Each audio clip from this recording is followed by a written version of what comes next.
मैं धनेश्वर महतो। बहुत सारे हमारे शुभचिंतक काफ़ी अच्छी कमेंट करते हैं कि मैं स्वर्ग लोक पधार गया हूँ। हंसी आती है भाई। मैं जब तक ऊपर नहीं जाऊंगा, जब तक कि मैं इस देश से तालिबानी शासन को ख़त्म नहीं कर दूंगा, तब तक मेरी मृत्यु नहीं आ सकती है। इस चीज़ को आप बढ़िया से समझ लो। अब ये तालिबान शासन मैं क्यों कह रहा हूं, मैं कुछ प्रमाण आपको दे रहा हूं और आप उससे खुद डिसीजन करिए, खुद फैसला करिए कि क्या मैं सही कह रहा हूं या गलत कह रहा हूं। क्या भारत के अंदर अभी तालिबान जैसा एक शासन चल रहा है या नहीं चल रहा है, ये मैं बहुत सारे आपको उदाहरण दूंगा। अब पहली तस्वीर मैं आपको दिखा रहा हूं दरभंगा की, आप इस पे खुद फैसला करें। लड़की की मां की शादी अधेड़ उम्र के एक दरभंगा में बेटे के प्यार करने की सजा मां पिता को दी गई है। लड़की के घर वालों ने लड़की की मां की शादी अधेड़ उम्र के एक शख्स से जबरन करवा दी। आप लोग खुद फैसला करें। कभी भविष्य में आपने सुना कि किसी का लड़का लड़की भाग गया हो और दूसरा दबंग परिवार आके लड़की वाले का, उसकी मां का शादी किसी अधेड़ उम्र के व्यक्ति से जबरन करा दिया गया हो? इसे आप कौन सा शासन कहेंगे? तालिबान शासन ही कह सकते हैं। दूसरी चीज, बिहार की घटना दूसरी कर लेते हैं। अभी हाजीपुर के अंदर वैशाली जिले में एक घटना घटी थी। एक मुस्लिम नहीं कह सकते, जाति विशेष की बातें नहीं अच्छी लगती। एक लड़की को जिंदा जला दिया जाता है और 15 दिन तक वो लड़की तड़पती रह जाती है। प्रशासन उसके ऊपर ठोस कार्रवाई नहीं करती है। जहां पे हमारे देश के अंदर सभी राजनीतिक दल, चाहे कांग्रेस हो, बीजेपी हो, कोई भी हो, वो सब आते हैं बेटी बचाओ बेटी पढ़ाओ, बेटी बचाओ बेटी पढ़ाओ। लेकिन किससे बचाओ, कौन से भेड़ियों से बचाओ, ये समझने की जरूरत है। ये भेड़िए हैं कौन, कहां से आते हैं, कहां से इनको मनोबल मिलता है, किसके इशारे पे करते हैं? कोई तो है, किसी के संरक्षण में इनका मनोबल तो बढ़ता है, जो ये इतनी हद तक जाने के लिए ये लड़के तैयार हो जाते हैं। कौन है इनका मास्टरमाइंड? कहां से इनको ऊर्जा मिलती है? कहां से ऐसे संस्कार मिलते हैं जो ये इस तरह की हरकत करते हैं? समझने की जरूरत है। बहुत सारे व्यक्ति को बहुत कड़वी लगती हैं, लेकिन क्या करूं, मजबूरी हो जाती है कहना। आप स्वयं फैसला करें कि क्या कहेंगे इसको। तालिबान शासन नहीं चलता हमारे देश में। आखिर ये मोदी जी के शासनकाल में ही क्यों होता है? दलितों की, यानी कि कोई मर जाता है तो फॉरवर्ड अगड़ी जाति के लोग उसकी लाश को नहीं जलने देते हैं।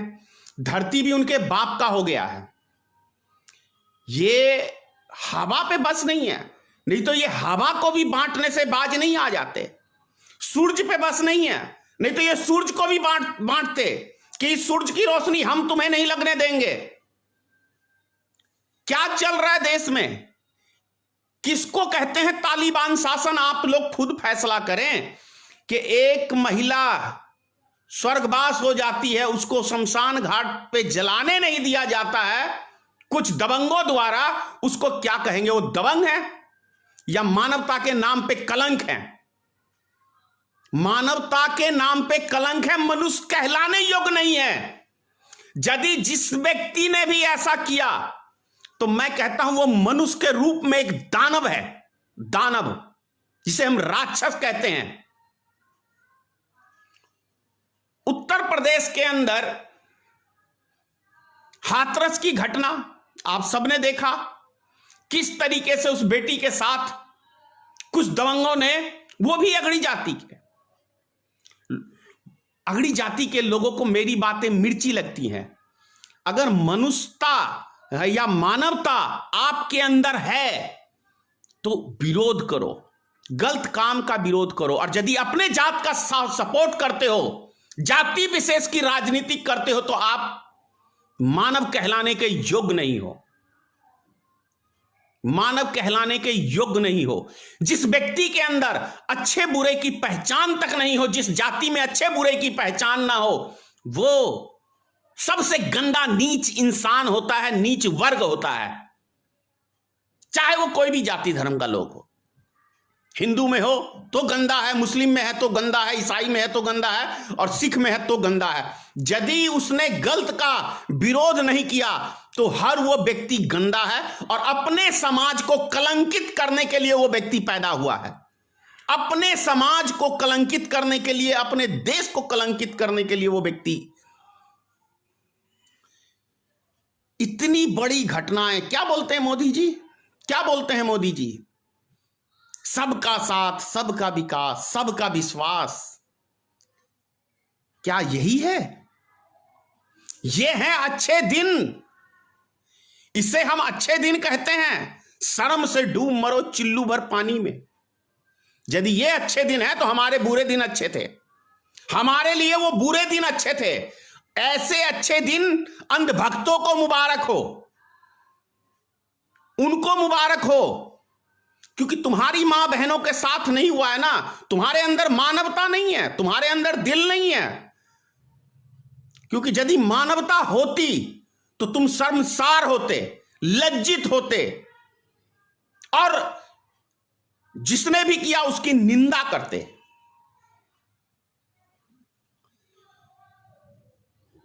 जो भी चीज हो रहा है देश के लिए, राष्ट्र के लिए, यह ठीक नहीं हो रहा है।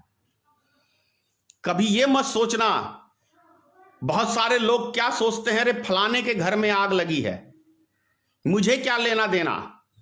भैया हकीकत बात है, आग तो किसी एक के घर में लगती है, लेकिन उसकी लपटें जो है ना, सैकड़ों घर को ले डूबती है। समाज में यदि कोई व्यक्ति अत्याचार कर रहा है और हम सब बैठ के तमाशा देख रहे हैं, उसको सहन कर रहे हैं, तो हम कहीं ना कहीं उस गंदगी का हिस्सा बन रहे हैं, हम उस गंदगी को बढ़ावा दे रहे हैं। कोई व्यक्ति हो, विरोध करना चाहिए। कोई भी समाज में हो, कोई व्यक्ति गलत काम करता है, उसका विरोध होना चाहिए, चाहे वो राजनीतिक दृष्टिकोण से हो, चाहे सामाजिक दृष्टिकोण से हो, चाहे किसी भी तरीके से हो। यदि कहीं कोई अत्याचार, कोई गलत, कोई दबंगगिरी दिखाता है तो उसका विरोध करिए और उसको असली अंजाम तक पहुंचाने का काम करिए।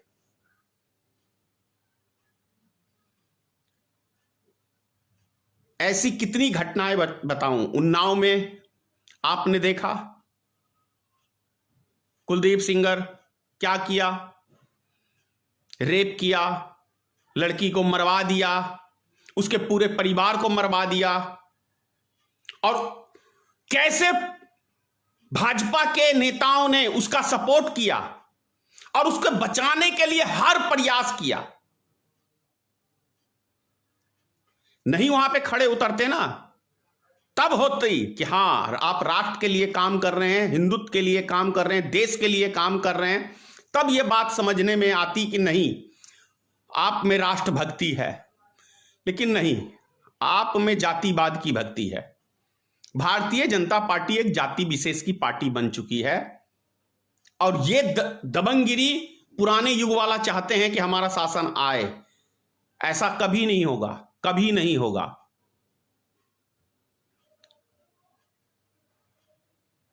एक गाना सुने हो ना, गुजरा हुआ जमाना आता नहीं दोबारा, हाफिज खुदा तुम्हारा। तो जो युग बीत गया वो युग कभी नहीं आएगा। ये कभी सपना मत देखना कि जो दबंगगिरी पहले चलती थी दलित समाज के ऊपर, बैकवर्ड समाज के ऊपर, तुम हिंदू मुसलमान का वो खेल खेल के और भीतर की कुछ और राजनीति कर रहे हो। ये समझ में आ रही है लोगों को।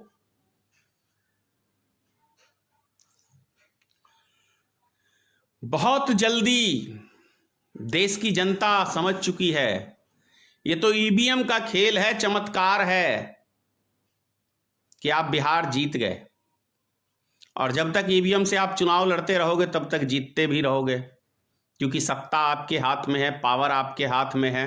इसी का खेल खेलते रहो, लोकतंत्र की हत्या करते रहो। ये हमारे देशवासियों को भी समझना चाहिए क्या हो रहा है।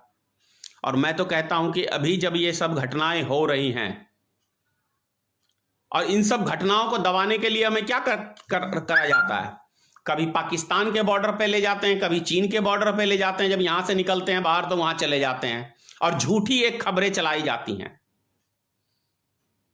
गोदी मीडिया के द्वारा कंफ्यूज किया जाता है देश की जनता को।